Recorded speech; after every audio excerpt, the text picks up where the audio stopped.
तो दुनिया भर में हिंदुस्तान की बद पिटवाने के बाद मोदी सरकार ने किसानों पर जबरिया थोपे गए 3 कृषि कानूनों को वापस लेने के साथ ही माफी भी मांग ली है। अपने ही किसानों को दुनिया के सामने आतंकवादी खालिस्तानी मवाली कहने के बाद हमारे देश की बीजेपी सरकार ने किसान कानून वापस ले लिया है। मैं आज देशवासियों से क्षमा मांगते हुए सच्चे मन से और पवित्र हृदय से कहना चाहता हूं कि शायद हमारी तपस्या में ही कोई कमी रही होगी, जिसके कारण दिए के प्रकाश जैसा सत्य कुछ किसान भाइयों को हम समझा नहीं पाए। दोस्तों, आप लोगों से एक सवाल है कि क्या किसी देश का प्रधानमंत्री अपने ही देश के किसानों को इस तरीके से चिढ़ा सकता है? क्या किसी देश का खुद को प्रधान सेवक कहने वाला प्रधानमंत्री अपने ही देश के किसानों के रास्ते में कीले, तार वगैरह गड़वा सकता है? जो प्रधानमंत्री नरेंद्र मोदी आज माफी मांग रहे हैं, जिन किसानों के लिए देवताओं वाले शब्द इस्तेमाल कर रहे हैं, इन्हीं किसान भाइयों से यह माफी मांग रहे हैं। प्रधानमंत्री नरेंद्र मोदी ने खुद मंच से इन्हीं किसानों को चिढ़ाते हुए उनको आंदोलनजीवी कहने से नहीं थकते थे। श्रमजीवी, बुद्धिजीवी, ये सारे शब्दों से परिचित हैं। लेकिन मैं देख रहा हूं कि पिछले कुछ समय से इस देश में एक नई जमात पैदा हुई है, एक नई बिरादरी सामने आई है, और वो है आंदोलनजीवी।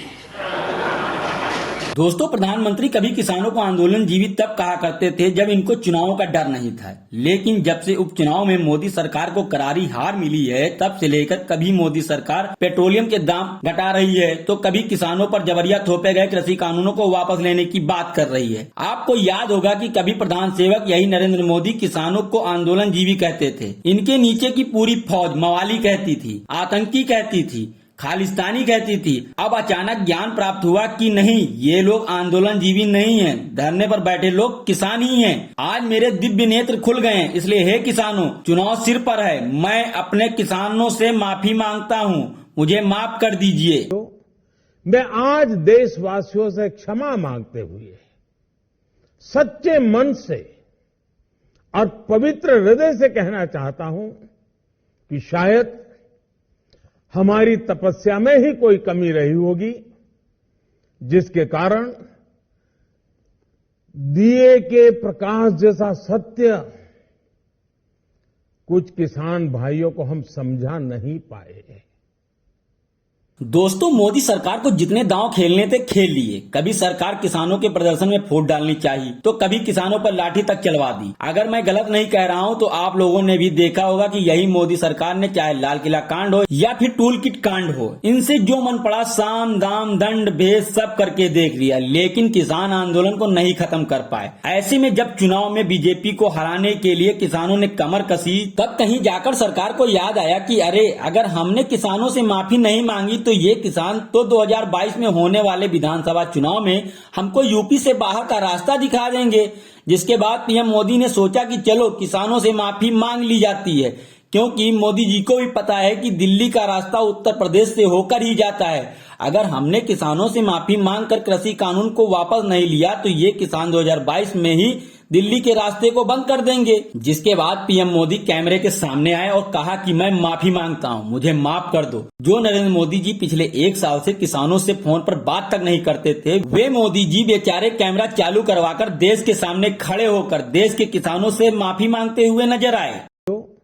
मैं आज देशवासियों से क्षमा मांगते हुए सच्चे मन से और पवित्र हृदय से कहना चाहता हूं कि शायद हमारी तपस्या में ही कोई कमी रही होगी, जिसके कारण दिए के प्रकाश जैसा सत्य कुछ किसान भाइयों को हम समझा नहीं पाए।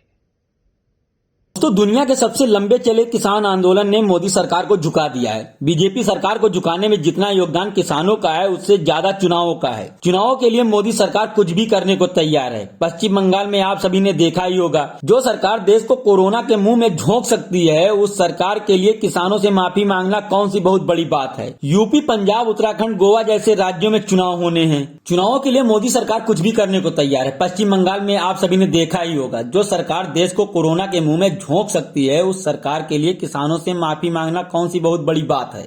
यूपी, पंजाब, उत्तराखंड, गोवा जैसे राज्यों में चुनाव होने हैं, बीजेपी नेताओं को गांव में घुसने नहीं दिया जा रहा है। हार सामने खड़ी दिखाई दे रही है। बस मोदी जी की देश के किसानों से माफी मांगने की सिर्फ इतनी सी ही वजह है।